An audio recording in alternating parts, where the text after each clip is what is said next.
গত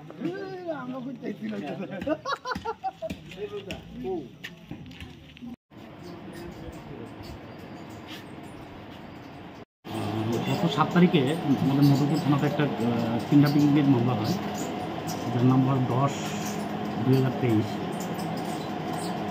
under section ছিল 363/34 IPC।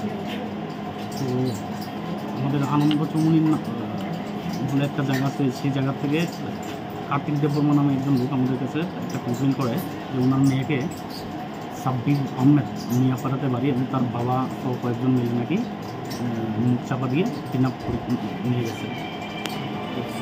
সেই মোতাবেক আমরা ঘটনা ছিল 2 তারিখে, তারা খোঁজাখুঁজি করতে ব্যস্ত থাকায় পরবর্তীতে 7 তারিখে আমরা থানাতে মামলা হয়। মামলার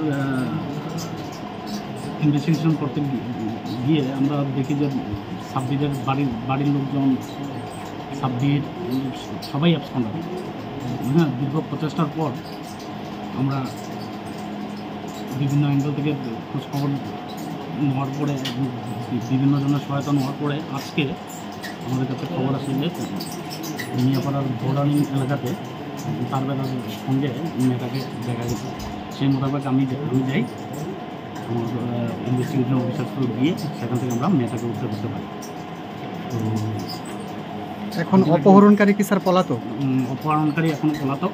এবং এই বিষয়ে আমি যেটা আগে বললাম যে মামলাটা আমরা প্রথম নিয়েছিলাম 363A-তে। তো মেয়ের মার বক্তব্য এবং রেকর্ড করার পরে, বাকি উইটনেস বক্তব্য রেকর্ড করার পরে আমরা এই মামলায় 366A সঙ্গে 4 অক্সাইড আমরা অলরেডি অ্যাড করার জন্য কোর্টে আমরা ক্লিয়ার দিয়েছি।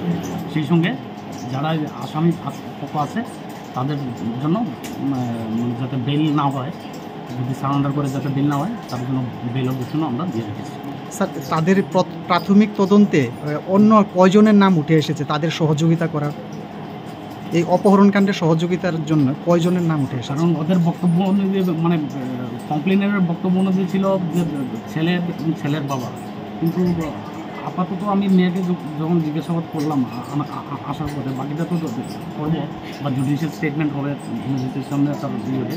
তো মেয়ের বক্তব্য ছিল ছেলেই নিয়ে গেছে।